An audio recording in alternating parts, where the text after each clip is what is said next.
In addition to English, list any other languages you're possess verbal fluency in. Big Latin does not count. Written. Yeah, these last few, not always, they're not required for this exam. You don't have to fill those in. Yeah. Fill out. I do them when I do a job application. Yeah.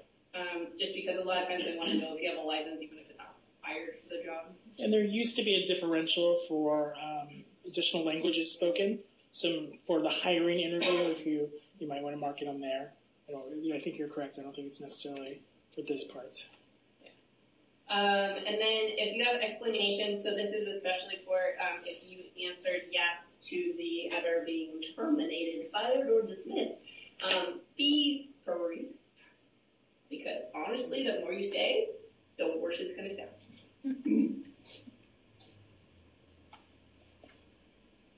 Sign your form. I don't know how else to say that. Just sign it. So this is the education portion. So remember, you have to have all this done by January 11th, or whatever you're putting on here. The top of the page, so this is officially page 2 and beyond. This all auto-populates if you're filling this in online.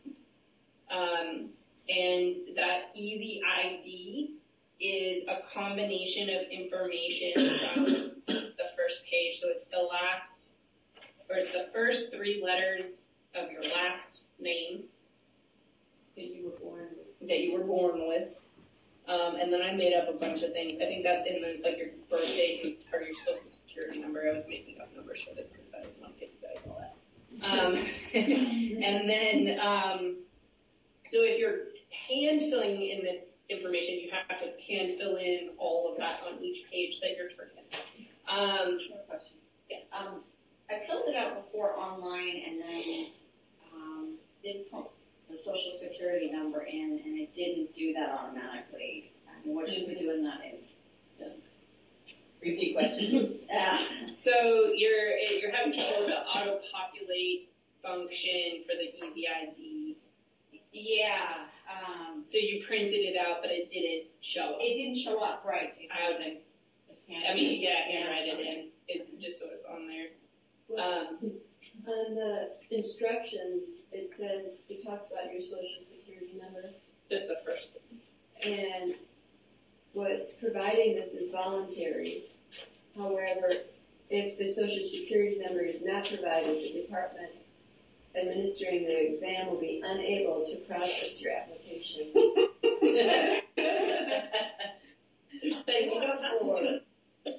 Can't take well, no, and then it goes on and explains for eligibility and promotional exams, etc., and so on. So read the back page. It talks about. Yeah. Yeah. So this is that area where certificates, extra training. It again is not required for this exam.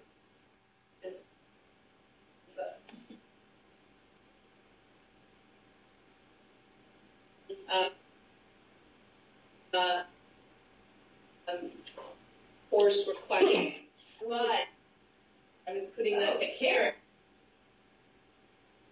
And I thought emphasis on something that might relate to state parks or education. On my education section, I have an AA and a BS, and so I list my BS, but it's just degree.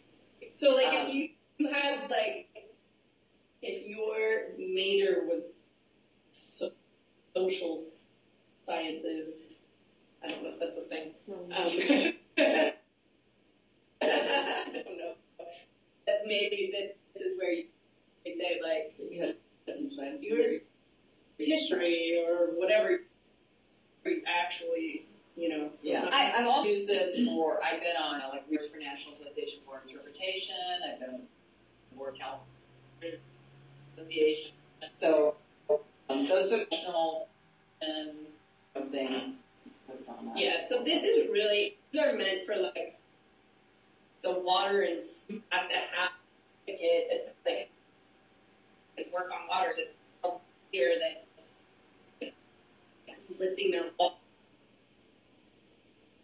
like that's what these are really for, is a little extra place as interpreters of information. I didn't remember what was marked. So I usually round to the first.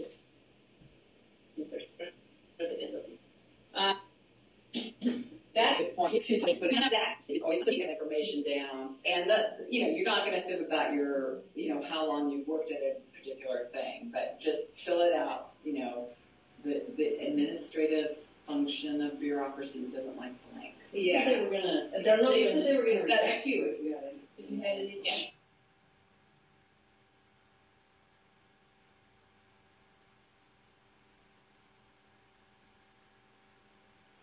Recording is on.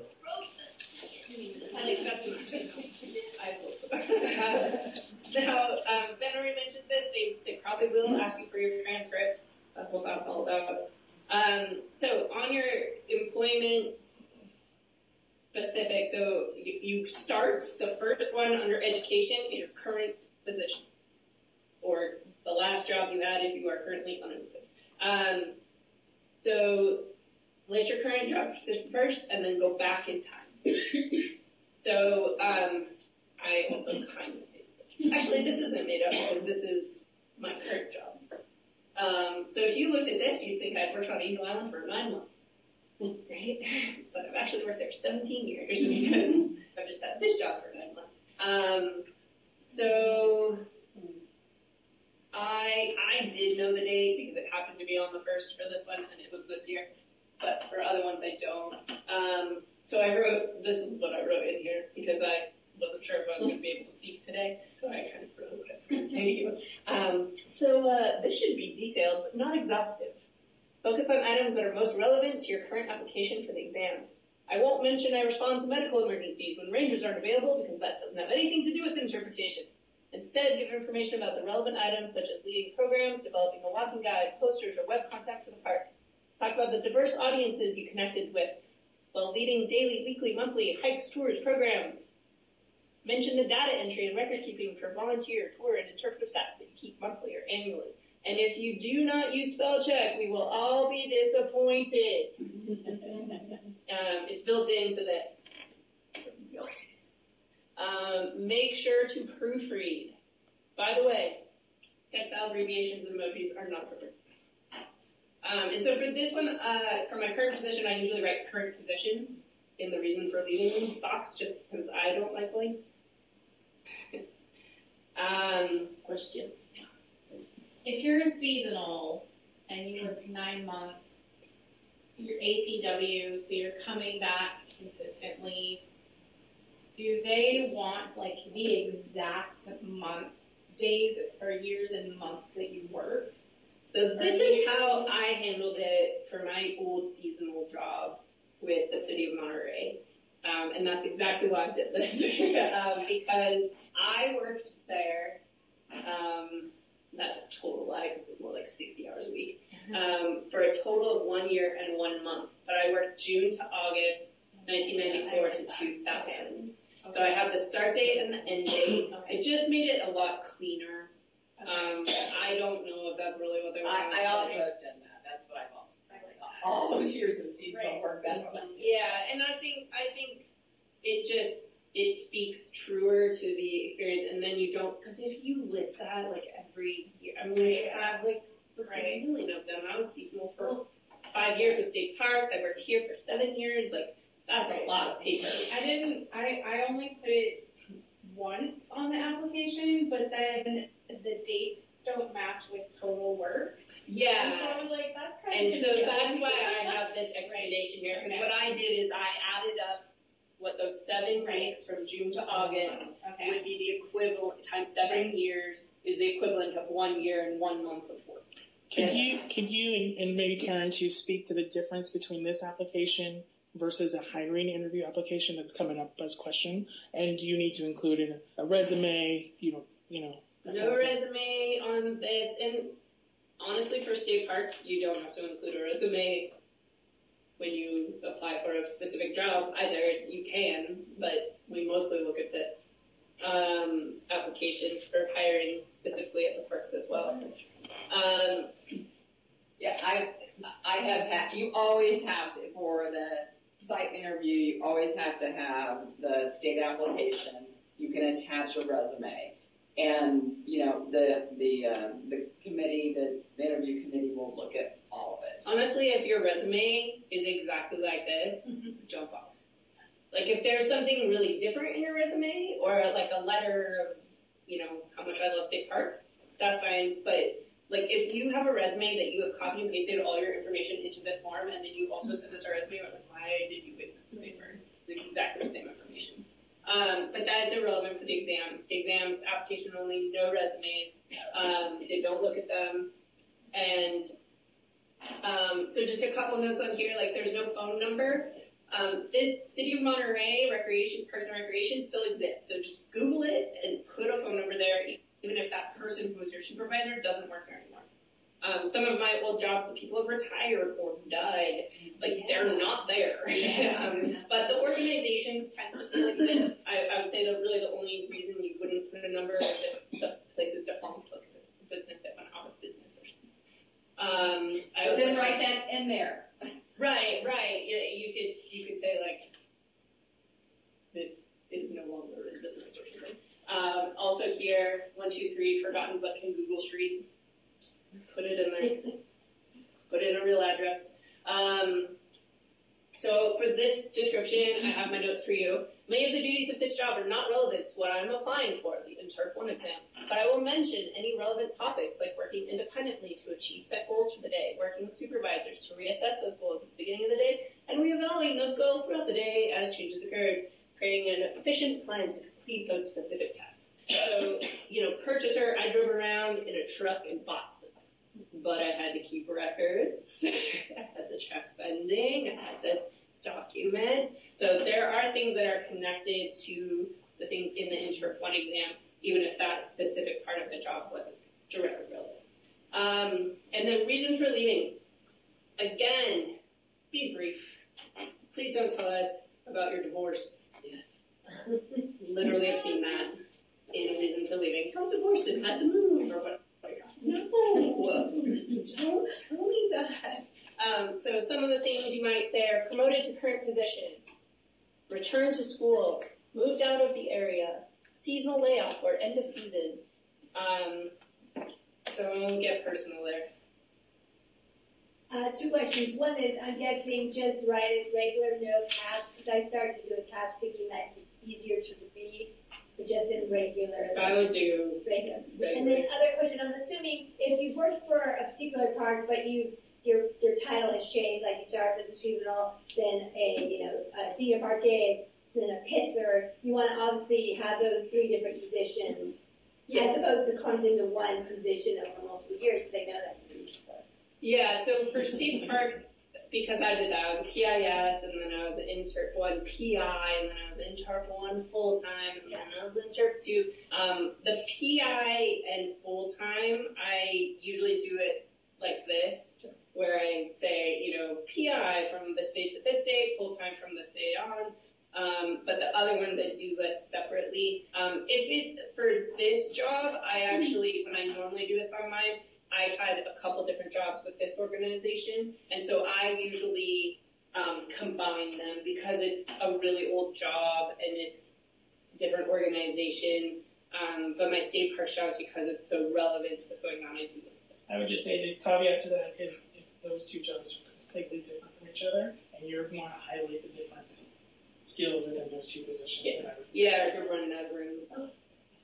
I have to say something about that personal information thing, because I think there's certain things that are actually that you can say that they look positive. Like, for example, I use motherhood, because I really quit everything, like when I became a mother. But, that is also an educational experience raising a child. And, it's a value that to your. Yeah. And I think that's totally fair and relevant. Like leftover It's a positive thing. To be a parent.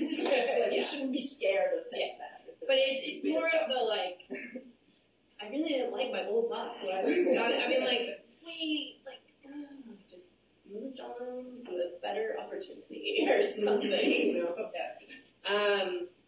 Okay, optional, enter your name on pages 1 through 4 at the top, if they're not auto-populating, and make sure to staple all these pages together. If you don't have, so there's lots of pages for, 3 and 4 are just blanks for employment. If you have one that is blank, so if you only go through page 3, you don't have to include the blank page 4. It's just extra paper again. And then optional is the equal employment opportunity survey. This is actually only supposed to be with your exams. It's not supposed to go into your hiring. It says that explicitly on here. We get these a lot with hiring packets, and honestly, it tells us a little bit about the person applying before we put them, which is illegal. Not in their best interest to tell us. So if you want to fill this out, it is helpful for statistical purposes, but you are not obligated to do so. This is where you mail it, address, and it's on the exam notice. If you're delivering it in person, it's a slightly different address, but you're sending it to the same person. And if January 11th is not emblazoned in your mind by now, it may be too late. Thank you. Thank you. We have a couple more items to cover. It is 8:30 now, so if anyone needs to go, we're just about to the end. Ben's going to give you the best part. Don't read. Yeah, the best part. He's going to cover the training experience exam. So I apologize again. We're putting this together right before the holidays, and so bear with us, and we'll try not to go more than about 15 minutes. There were no test runs. So we had the opportunity to talk to Jeannie about the exam, asking as much as we could without her actually telling us the exam itself. So these are not in any particular order. Just wanted to give you some bullet points about the skills assessment portion of the exam. So all of the stuff we've been talking about, knowing what your previous jobs are, what experience you have, is important to go through so that when you're going through the skills assessment portion, you can refer back to that. So what you're going to need to do is understand what you have done, how those translates into those skills, the wording, the type of how they explain it, and knowing when you did those in your career. So you can, some of these questions may reference jobs you had 3 or 4 jobs ago, but if you did it for a substantial amount of time, it still qualifies possible. We have talked to a few colleagues that have taken another exam called this Park and Rec Specialist exam, which is the only one that we found that is very similar to how this one is going to be set up, with a skills assessment. So part of the questions may be they're going to be asking you about what skills you have, possibly how much time you did those. So in this job, I have done this job for this amount of time, a week, a month, a year, something like that. There are drop-down menus. As of yesterday, they had not identified which drop-down menus there are, but since we don't know what drop-down menus there are, it doesn't matter. But just know that is how the format we think is going to happen, is that you're going to have to look at your job experience from everything you put down and figure out how those fit in and how much time in your career you did those to qualify for that. You will be required on some of these questions to provide a reference. So the way they're going to be able to verify that you actually did what you're claiming is by asking you for a reference and contact information. Not every question, but maybe a block of questions or something like that. They may ask you for that, and she did say that that is true. So that's separate from your application. That's while you're online taking the exam. So have your application with you. Would you need phone numbers Yes, as well I as would names? say have phone numbers, have names, as much as, like Casey mentioned, if they passed away, they moved on, whatever, but as long as you have something to put in there. Again, they're going to get hundreds of these, so I doubt. I can't say that, I'm not going to say that, as a park employee, but, that's a lot of applications, so, yes. Do you know if they want your supervisor, or if you had like a coworker who knew what that I don't actual know thing if that you they're created? asking supervisor or not, but I would just play it safe with that. Yeah. So you turn in the application, and if HR thinks you're qualified to take the test, you get the letter, and then are they gonna say They're gonna prepared send it. with Not references? gonna get a letter. You're going to get an email, Okay, so that's another point on here. okay. You're going to get an email. Make sure your emails accept state park email addresses, because otherwise it might go to your junk folder or your spam folder. So you need to make sure that you're checking those regardless, because you will get an email with further instructions and the link to the exam. So Leah has already sent in her application, and she received a physical letter saying, we got your application. And then we will provide you with instructions. Yeah. Okay. So you might get a letter, but it's not going to be the letter that gets you to the link. It just is acknowledging They got your, that you got it. So is that the letter saying she can take the exam? No. The letter saying we received it? It's basically your receipt.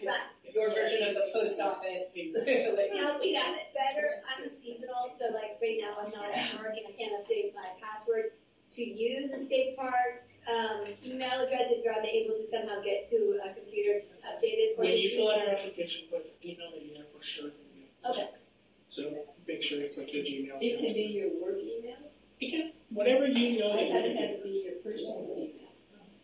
Because a lot of people have their work. I emails, just talked to someone who took the Park and Rec Specialist exam, and she used her state email address. Okay. That's fine. Now, think about, if you have your, like where you might be, where you might stay, what, you don't a lot of people have state email addresses, state email addresses, but maybe it's not a conducive place for them to, and sometimes the web mail crashes or, whatever, so. And if you're going into seasonal layoff, that's a horrible idea. Right. Yeah. Like in the next Right. 5 months, like we have no idea what the timeline is. Yeah. Really, like Leah is about to go to her layoff, like 3 weeks. If you missed your state email, I will figure out a way for you. She said, read the instructions you received by email very carefully. Don't just skim over them. Make sure you're looking at every instruction they give you. Be on the exam, be as truthful as possible, because of those requests for verification, they will call you on it if it's so out of range of what you're claiming. And it hurts you if you go on to a hiring exam or you get a job and then they fail you in probation, and then that goes on your record. So you just want to, be as truthful as possible. You want to claim what's actually true. Just normal professional job stuff. The biggest change, I think, from the last time is the exam does not allow you to go in and out or stop and go. So you have to do it in one sitting. You don't have a week to finish it. You have to do it. I asked her to tell me how long people should expect to take it. She said she can't, but if it were her, she said 2 hours. So plan for that in one sitting to take the exam. If for any reason your house catches on fire or that's a bad thing. Don't say that. Family issue, Or anything. that actually happens. Yeah, so if that happens and you restart it, they now have 2 on their side. So you need to contact Jeannie by email and tell her to cancel the first one, so she doesn't think something is crazy because you have 2 submitted. Or they go with the first one and Yeah. it's not done. So send her an email, say this is the reason what happened. She'll decide if that's good enough or whatever. based on whatever. Does it not auto-save like with last, like? No, you have to complete it. You have to push the submit button. So even if you don't, if you have the opportunity, you have to run out of the house, submit it anyway, and let them know. But if the power goes out, I'm sure they'll figure it out. I have a question. Yeah. Before working for state parks, I worked abroad for 14 years, and I worked in a position where my supervisors moved around school to school, so getting in touch with anyone from abroad is a little bit different. Is there, I would look at it, maybe the institution you worked for, maybe they have records of your Yeah. So just give them a general, and then they can call them and they can figure it out. Okay. They'll do You want to repeat that? Yeah, the question is if you worked for somewhere that the supervisors are no longer available or just not reachable, I would say contact the institution and give them a general number for their HR department or something like that, and let headquarters. And most businesses, institutions, the one piece of information they are legally allowed to give anyone is your start date and end date. From my parents' family business, they had a bad employee, and they couldn't tell people that out of fear of retribution. So the information they gave was, this employee started on this date and ended on this date. And that spoke volumes. So the last thing I want to say is just to kind of reinforce the concept that this is an exam. The skills assessment is the entire exam. So you don't have the opportunity to be specific again about your specific job. Keep the language used in this exam announcement close so you can use those terminology in what you're putting in your application, because that's it. And be as truthful as possible and put as much information as you can, or however this setup ends up being. Question? So there's a couple questions. If your application to take the exam is rejected, will you be informed specifically and why? And yes, you generally are informed because you can appeal that decision. Yes. So we've had people apply for exams in the past and be rejected, and we always encourage people to appeal. Sometimes it's maybe a misunderstanding of the experience that you have. But definitely use that right of appeal. And that's important for seasonals, and especially folks coming from the outside, because the terminology you guys use from the interpretive profession. Just saying, because a lot of times for seasonals, especially state park seasonals, headquarters thinks they understand what a seasonal does, and so they will, if you don't fit into that, they might disqualify you. So you have to call them, appeal it, and fight to explain exactly what you do. So Angel Island example, they talk to people from Alcatraz when they come, but they may not understand that as a interpretive talk. So we have to explain to headquarters that is not typical of a park aide, but that is what this specific person does. And so especially for other professionals from other agencies, you have to make sure that your experience translates into state parkingese. And I think it's also important, one of the things my supervisor wanted me to make sure to mention is it's important to be accurate, of course, but it's also important to not undersell the work that you do. Yeah. And that's what we really emphasized with some of our park aides, where they don't do interpretation, but they do interpretation. And so like you need to look at it with a glass half full perspective when you're looking at the body of your life's work. The other question on here was, am I going to be able to copy and paste from a Word document into the test? Maybe. Don't know. We don't know. So the exam is like SurveyMonkey, but asking for references. Sure. Most of the answers Don't will know. be the drop-down menu option, so you won't have a place to necessarily write it. Can the online exam be taken from an iPad? I have no idea. I don't see why not. They're asking if it can be taken from an I iPad. get my email on my Possibly. Probably. I mean, it's an email. It's a link Yeah. to a website. If you can get to the website. Yeah. If you have to type a lot, you probably would want a keyboard. My iPad has a keyboard.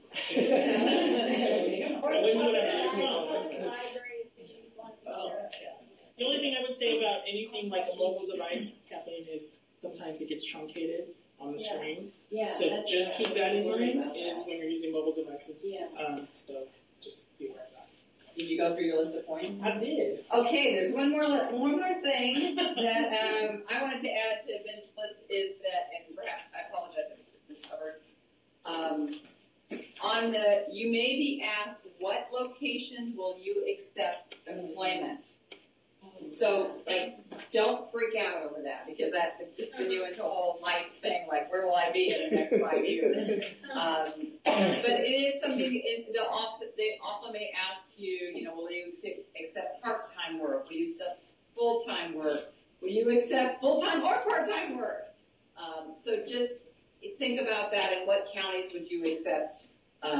If you really know, for example, you're going to be in the San Francisco Bay Area for the rest of your life, then just put that, and you know you won't move out of there. But if you are open to other opportunities, then put statewide. I mean, at this time, you just, I would say, unless you personally know about your situation, but if you're open, then put down statewide.